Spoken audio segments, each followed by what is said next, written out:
چھوٹی عید کی بڑی خوشیاں، دوسرے روز بھی تفریح کی بھرپور پلاننگ۔ دن کا آغاز تگڑے ناشتے سے ہوا، کسی نے حلوہ پوری تو کسی نے نہاری پائے کھائے۔ خواتین خانہ نے لنچ کی تیاری کے لیے کچن سنبھال لیا۔ آج کس کے گھر جانا ہے، کس کو گھر بلانا ہے، سب فائنل۔ کل جو مہمان تھے آج میزبانی کے فرائض نبھائیں گے، اپنے پیاروں کے لیے لذیذ کھانوں کے دسترخوان بچھائیں گے۔ باربیکیو، روسٹ، بریانی، کڑاہی، کباب سے مہمانوں کی توازو ہوگی۔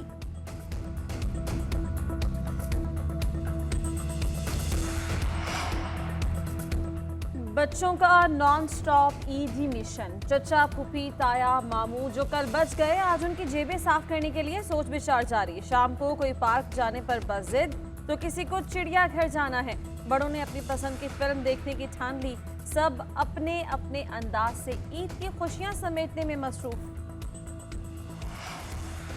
بادلوں نے بھی عیدی دے دی، مختلف شہروں میں بارش، گرمی کا زور ٹوٹ گیا۔ پشاور میں تیز ہوا کے ساتھ بارش، اسلام آباد میں مطلع جزوی ابرآلود۔ کشمیر، گلگت بلتستان میں بھی گرج چمک کے ساتھ بارش کا امکان۔ گلگت بلتستان میں لینڈ سلائیڈنگ کا خطرہ۔ پارا چنار میں بارش اور پہاڑوں پر یالہ باری، موسم سرد ہو گیا۔ بارشوں کا سلسلہ کل تک جاری رہے گا۔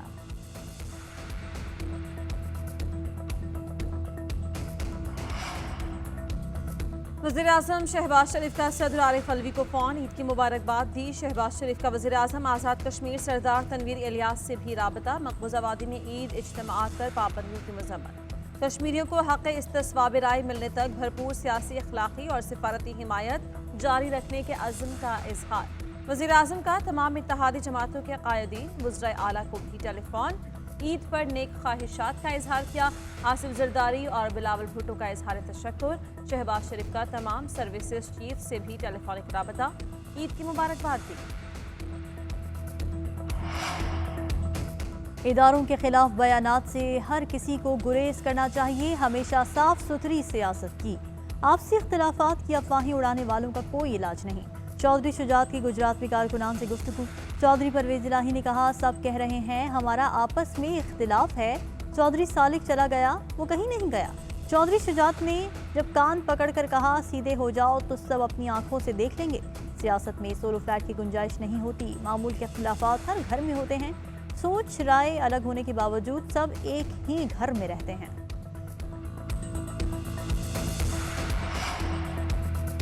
گورنر اسٹیٹ بینک رضا باقر کی 3 سالہ مدت پوری، آج ریٹائر ہو جائیں گے۔ حکومت کا رضا باقر کی مدت ملازمت میں توسیع نہ کرنے کا فیصلہ۔ وزیر خزانہ مفتاح اسماعیل نے کہا کہ رضا باقر سے بات ہوئی ہے، انہیں حکومتی فیصلے سے آگاہ کر دیا ہے۔ رضا باقر ایک محنتی اور قابل شخص ہیں، ان کے لیے نیک خواہشات کا اظہار کرتے ہیں۔ رضا باقر نے ٹویٹر پیغام میں کہا، اللہ کا کرم ہے، مجھے اپنے ملک کی خدمت کا موقع دیا۔ امید ہے کہ معاشی چیلنجز سے نمٹنے کے لیے درست فیصلے کیے جائیں گے۔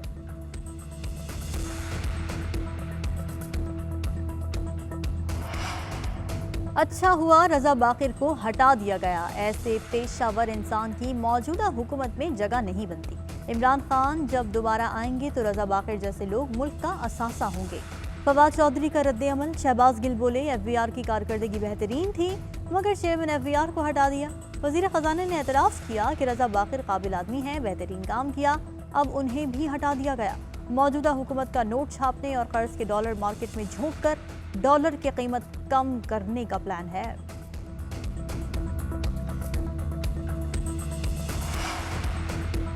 رجیم چینج کی سازش اور چوروں کے خلاف سیاست نہیں، جہاد کر رہا ہوں، کوئی فکر نہیں کہ آرٹیکل 6 لگائیں یا گرفتاریاں کریں، ہم تیار ہیں۔ Chairman P T I Imran Khan کا ایک بار پھر دھمکی آمیز مراسلے پر جوڈیشل کمیشن بنانے کا مطالبہ۔ کہا، آپ ٹیشو پیپر کی طرح استعمال ہونا چاہیں گے تو دنیا استعمال کرتی رہے گی۔ قطری خط، مریم کا کیلیبری فونٹ اور شہباز شریف کی گارنٹی سب جھوٹ ہے۔ ان کی ساری زندگی جھوٹ پر گزری ہے، اسی لیے کہتے ہیں کہ سائفر جھوٹ ہے۔ اگر ہم اتنے برے ہیں تو آئیں الیکشن میں، قوم جو فیصلہ کرے گی ہم ساتھ کھڑے ہوں گے۔ عید کے بعد میری کردار کشی کی پلاننگ کی جا رہی ہے۔ عمران خان عید پر اپنے جھوٹ اور زبان کو آرام دیں، مریم اورنگزیب کا مشورہ۔ کہا، عوام کو 4 سال بعد مہنگائی سے کچھ ریلیف اور خوشیوں بھری عید نصیب ہوئی ہے، انہیں خوشیوں کا دن منانے دیں۔ عید پر اپنی ناکامیوں، وعدہ خلافیوں، کرپشن اور چوریوں کا ماتم بند کریں۔ 22 کروڑ عوام کی خوشیاں بد مزہ نہ کریں۔ احسن اقبال بولے، عمران نیازی اپنی سیاست بچانے کے لیے پوری قوم کو امریکہ کا غلام ثابت کر رہے ہیں۔ پاکستان غلامی میں نہیں جا رہا ہے، عمران نیازی ذہنی پستی میں جا رہے ہیں۔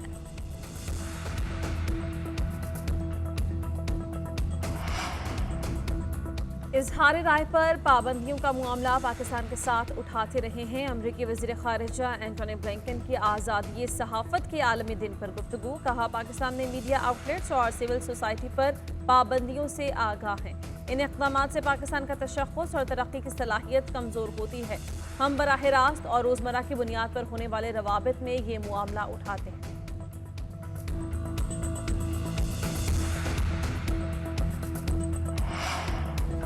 پی ٹی آئی کا عید کے بعد دوبارہ عوام میں جانے کا اعلان۔ شاہ محمود قریشی کہتے ہیں مختلف شہروں میں جلسے کریں گے، اپنا حساب دیں گے اور ان سے حساب لیں گے۔ عوام نے اس امپورٹڈ حکومت کو تسلیم کرنے سے انکار کر دیا۔ بیرونی سازش پر قومی سلامتی کمیٹی نے توثیق کی۔ انٹرنیشنل دفاعی تجزیہ کار نے بھی ہمارے موقف کی تائید کی۔ مقدمات ڈرانے، دھمکانے اور دباؤ ڈالنے کے لیے ہیں۔ ایک ہی راستہ ہے کہ نئے الیکشن کرائے جائیں۔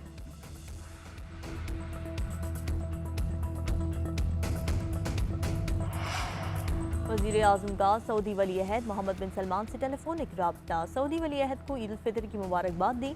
وزیر اعظم کا خادم الحرمین الشریفین شاہ سلمان کے لیے نیک خواہشات کا پیغام۔ شہباز شریف نے سعودی عوام کے لیے بھی نیک خواہشات کا اظہار کیا۔ سعودی ولی عہد کا دو طرفہ تعاون کو مزید مضبوط بنانے کے لیے مل کر کام کرنے کی خواہش کا اظہار۔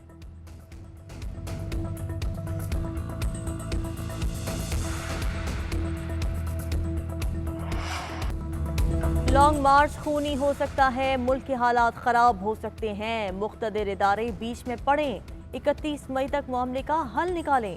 یہ لوگ حالات کو کہیں اور لے جانا چاہتے ہیں، لیکن دعا ہے کہ ملک میں امن رہے، جھاڑو نہ پھر جائے۔ گلی محلوں میں لڑائی ہونے لگی ہے جس کا ذمہ دار رانا ثناء اللہ ہے۔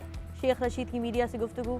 کہا آصف علی زرداری پنجاب میں جھگڑا چاہتے ہیں، رانا ثناء اللہ کو اسی لیے وزیر داخلہ لگایا ہے۔ یہ جتنا مرضی میڈیا کھیلیں، آدھے وزیر کرپشن کیسز میں ضمانتی ہیں۔ جوتے پالش کرنے والے کے ساتھ قوم رہنے کو تیار نہیں۔ پاک فوج خاموش ہے لیکن آنکھیں نہیں بند کی۔ روضہ رسول صلی اللہ علیہ وآلہ وسلم کی حرمت پر میری جان قربان ہے۔ شیخ راشد شفیق مسنگ پرسن ہے، اس کا کوئی پتہ نہیں۔ یہ کہتے ہیں ہم نے کچھ نہیں کیا، کیا راشد شفیق یہاں سے لوگوں کو لے کر نہیں گیا؟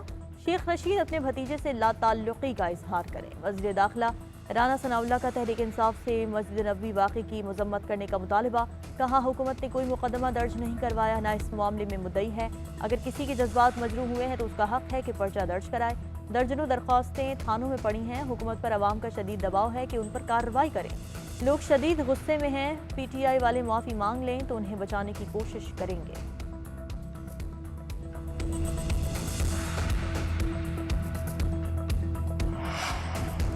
گزشتہ حکومت میں احتساب کی آڑ میں افسران کو ہراساں کر کے کارکردگی متاثر کرنے کی کوشش کی گئی۔ احتساب کے لیے قوانین کے حوالے سے اسٹیک ہولڈرز سے مشاورت کریں گے۔ سول سرونٹس کے خدشات کا تدارک بھی ضروری ہے۔ وزیر اعظم کی انتظامی افسران سے ملاقات میں گفتگو۔ شہباز شریف نے کہا کہ کپتان اپنی ٹیم کے بغیر کچھ نہیں ہوتا، قومی خدمت میں کوئی کوتاہی قبول نہیں۔ اللہ نے مجھے ایک بار پھر قوم کی خدمت کا موقع دیا ہے، میرا عزم ہے کہ قابل افسران کے ساتھ یہ سفر کروں۔